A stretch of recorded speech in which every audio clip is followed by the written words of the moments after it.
Olá, queridos irmãos e irmãs, que a graça e a paz do nosso Senhor Jesus Cristo estejam com todos. Nós estamos começando o encontro com a palavra, nós estamos aprendendo sobre o livro de Eclesiastes. E hoje nós vamos falar a respeito das fases da vida, né? Hoje nós iremos ler o capítulo de número 3, dos versículos de número 9 até o 15. Iremos aprender com Salomão, né? Ele que foi o autor do livro de Eclesiastes, com toda a sua sabedoria e conhecimento. Iremos aprender com ele hoje a respeito das fases da nossa vida. Nós passamos por fases em nossas vidas e precisamos aprender com Deus, como superar essas fases e como passar por elas. Por isso, vamos abrir então as nossas Bíblias lá no livro de Eclesiastes, capítulo de número 3. Nós iremos ler o versículo de número 9 até o versículo de número 15.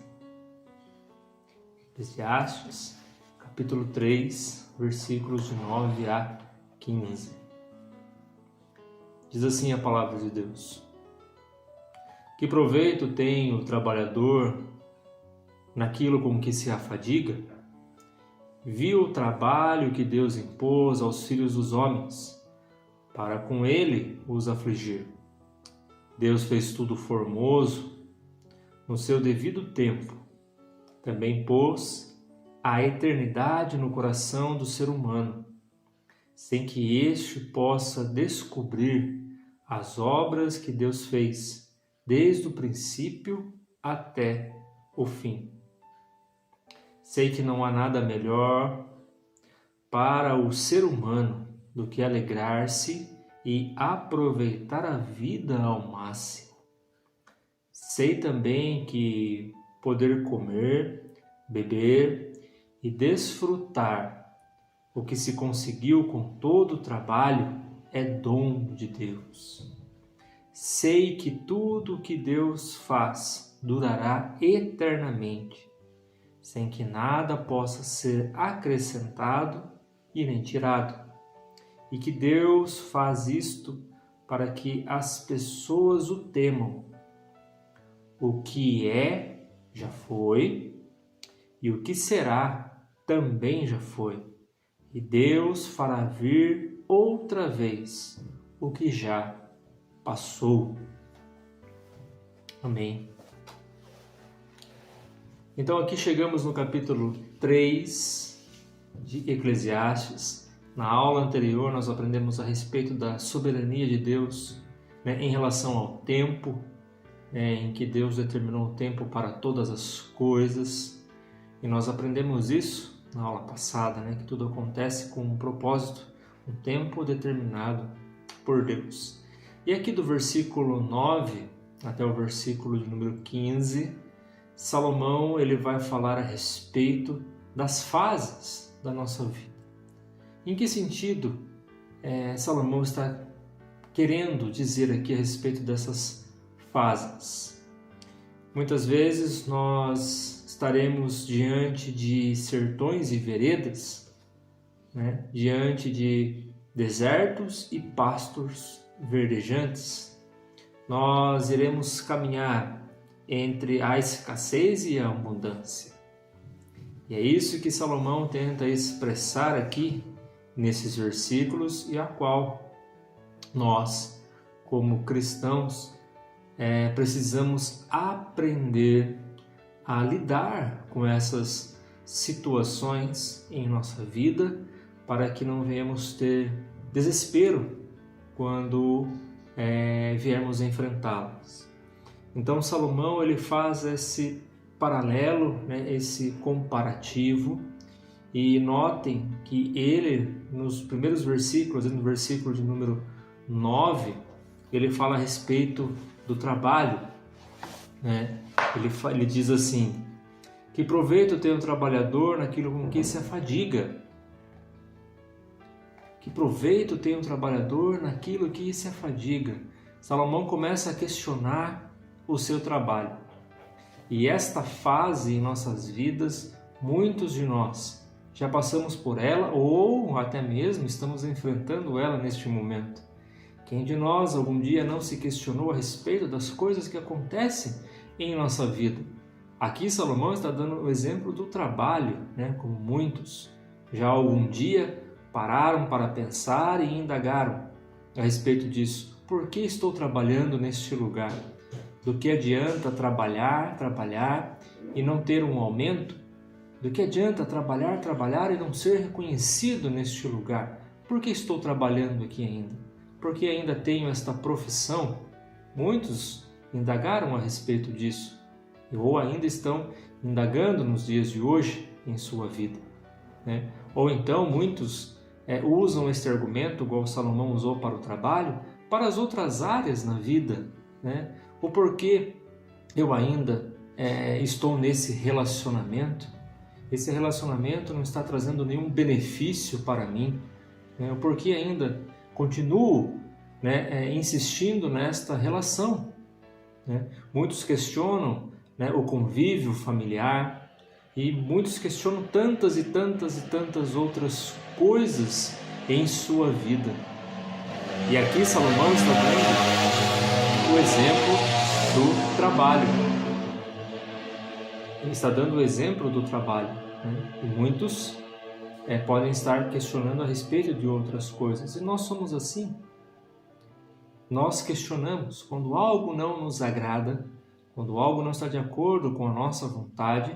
Nós questionamos e perguntamos para Deus o porquê das coisas.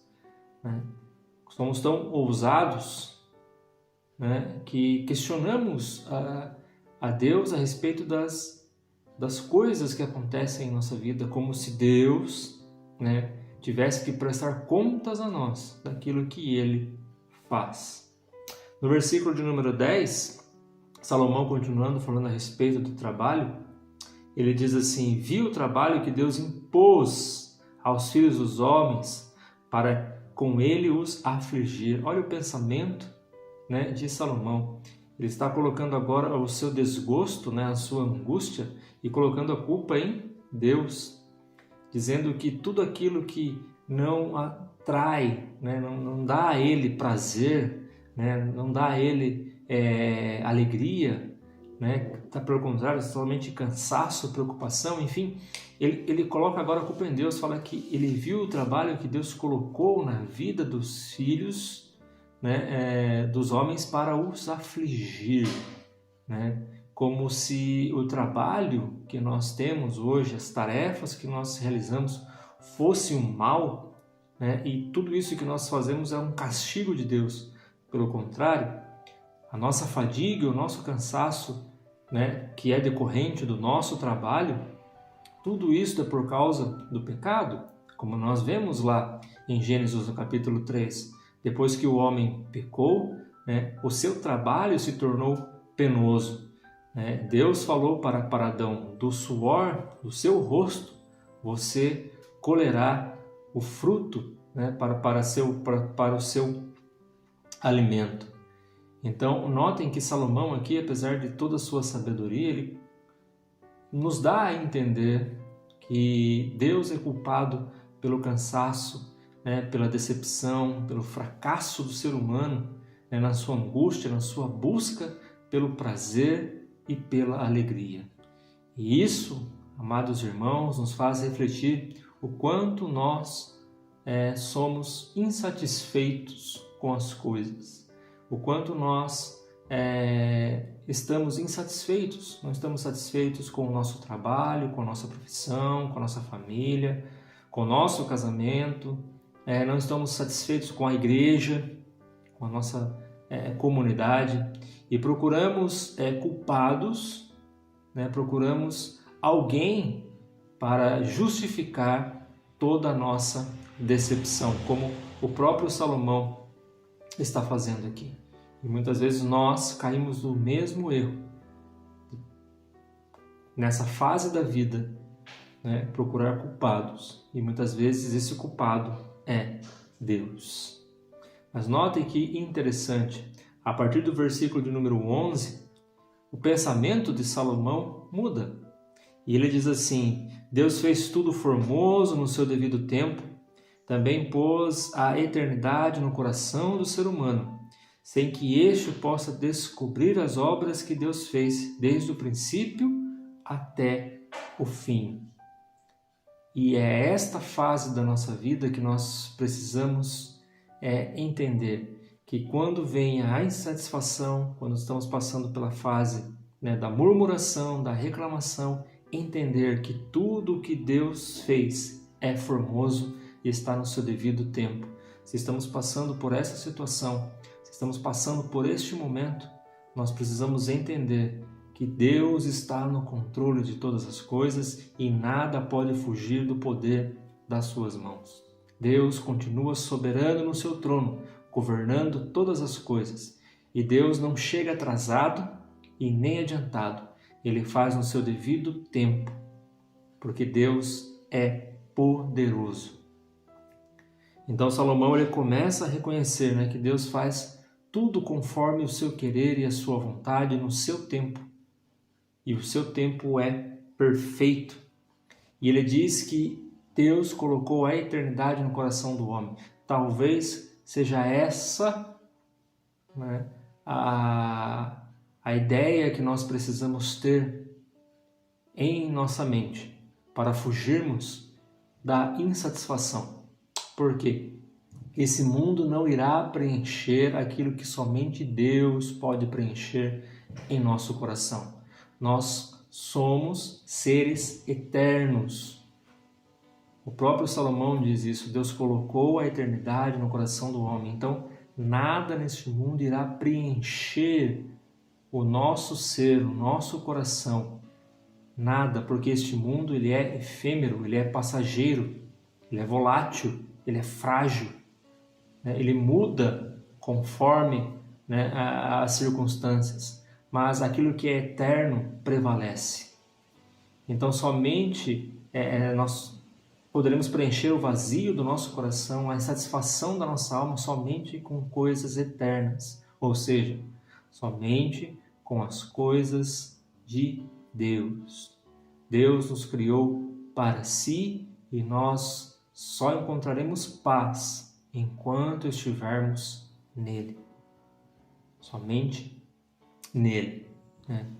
É como o autor das Crônicas de Nárnia, C.S. Lewis, disse certa vez, que o fato dele não encontrar prazer nas coisas deste mundo não quer dizer que as coisas deste mundo estejam erradas, mas é que o seu coração não foi preparado para as coisas deste mundo. Aqui não é o seu lugar, ele foi preparado para a eternidade. Somente lá ele encontrará satisfação para a sua alma, para o seu ser. Então nós somos seres eternos.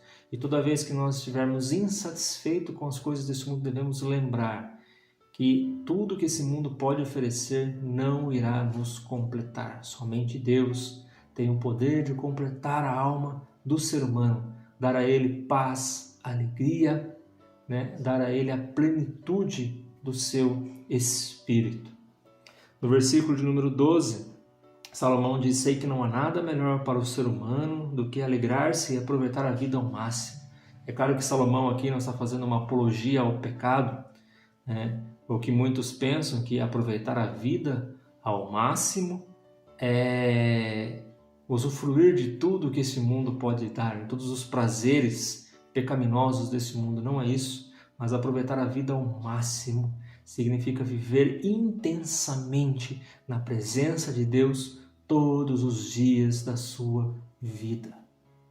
Viver intensamente a graça, viver intensamente o amor, viver intensamente a bondade e a misericórdia de Deus todos os dias da sua vida. Viver ao máximo, aproveitar as pessoas, aproveitar o momento, aproveitar tudo aquilo que Deus nos deu, a nossa saúde, a nossa capacidade de pensar, de raciocinar, aproveitar ao máximo tudo aquilo que Deus colocou diante das nossas mãos e administrarmos com sabedoria. aproveitar a vida ao máximo, é levar uma vida completamente debaixo da graça de Deus.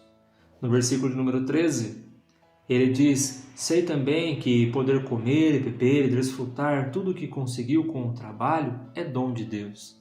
A partir do momento em que nós estamos satisfeitos com Deus, a partir do momento em que o nosso espírito está em paz, confiante em Deus, nós entendemos que tudo aquilo que nós podemos fazer neste mundo, tudo aquilo que Deus nos proporciona fazer neste mundo, vem dele e é dom dele. E dentro do nosso coração gera gratidão por tudo que Deus tem feito pelas nossas vidas. No versículo de número 14, ele diz: sei que tudo que Deus faz durará eternamente, sem que nada possa ser acrescentado nem tirado. E o que Deus faz, isto é para que as pessoas o temam. Então, Salomão reconhece que a sua frustração, essa fase da sua vida, ela vai passar. Tudo que Deus faz é determinado, mas ele precisa mudar o foco, mudar a sua visão. Nas fases do deserto, nas fases da escassez, da seca, mudar a visão, o foco em Deus, o foco em Deus. Mas e na fase da abundância? E na fase dos pastos verdejantes? E na fase dos campos prósperos? O foco tem que estar aonde? Em Deus. Também em Deus. Agradecer pela oportunidade e pela graça que Ele derrama sobre nós todos os dias. Todos os dias. Agradecer a Deus. Salomão entendeu isso, que tudo isso que Deus faz não pode ser nem acrescentado nem tirado. O caminho de Deus é perfeito. Deus não escreve certo por linhas tortas. Deus escreve certo em qualquer linha. Em qualquer linha. Os planos de Deus são perfeitos, são insondáveis. Não podemos compreender a sabedoria do nosso Deus.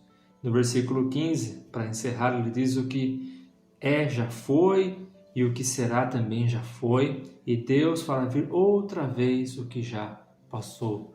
Ou seja, são fases, são ciclos das nossas vidas que nós iremos enfrentar. Isso é inevitável. Nós precisamos confiar em Deus. Precisamos confiar em Deus. Há uma frase do escritor muito conhecido brasileiro, Ariano Suassuna, que ele diz assim, que a razão ela nos faz paralisar e que os sonhos nos movem. Porque se agirmos pela razão, iremos ficar estagnados, parados. Porque a razão não nos permite arriscar, mas os sonhos nos permitem ir além. E eu quero acrescentar que na vida de todo cristão, acima dos sonhos, está a fé. A fé faz com que o cristão enxergue o deserto como um grande oásis. A fé faz o cristão enxergar aquilo que os seus olhos naturais não estão vendo, não podem ver, além das circunstâncias. Enxergar um Deus provedor, enxergar um Deus que cuida, que ama e que está ao lado de todos. Que possamos ter esta palavra em nosso coração. Somos seres eternos e só encontraremos satisfação para nossa alma na presença de Deus, em qualquer ciclo da nossa vida, em qualquer fase da nossa vida. Nós estaremos completamente satisfeitos somente em Deus. Que Deus os abençoe. Eu desejo a todos um ótimo final de semana e até o próximo encontro com a palavra, se assim o Senhor nos permitir. Um forte abraço a todos e até lá.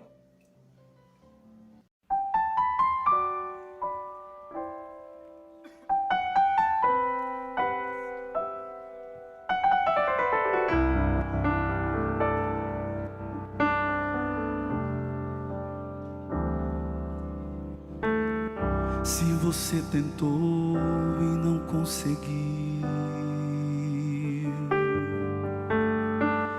se você chorou e ninguém mais viu,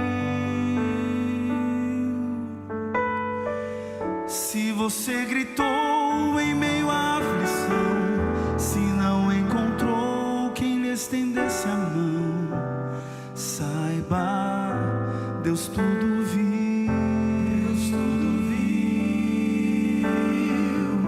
Como não iria te acolher?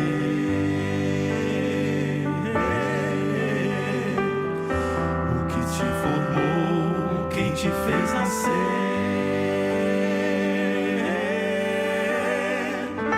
Os seus olhos lança sobre toda a terra. Ele não dormita, por todos vela. Saiba que Ele é Deus, e Deus faz tudo novo, de novo. Se for do seu querer, junta os pedaços quebrados, faz até um morto reviver. Deus faz tudo novo, de novo, se for do seu querer. Como a primavera vem depois do inverno, certo como o sol que surge após a tormenta, Deus faz tudo novo, de novo, pra você. Se a esperança já acabou, só restaram cinzas, nada mais ficou. Se o desespero lhe roubou a paz, não é impossível recomeçar. Saiba, Deus tudo vê.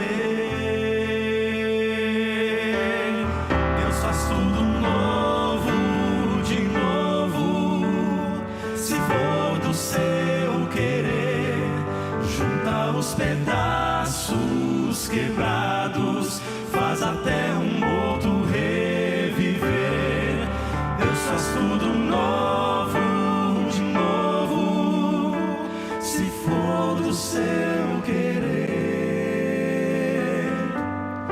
Como a primavera vem depois do inverno, certo como o sol que surge após a tormenta, Deus faz tudo novo, de novo, pra você. Mas você precisa confiar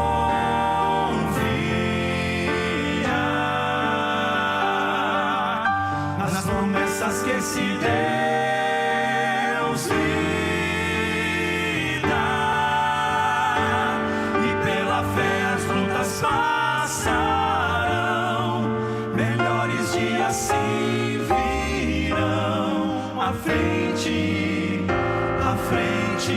É só confiar, é só confiar. Deus faz tudo novo, de novo. Se for do seu querer, junta os pedaços quebrados, faz até um morto reviver. Deus faz tudo novo, de novo, se for o seu querer. Como a primavera vem depois do inverno, certo como o sol que surge após a tormenta, Deus faz tudo novo,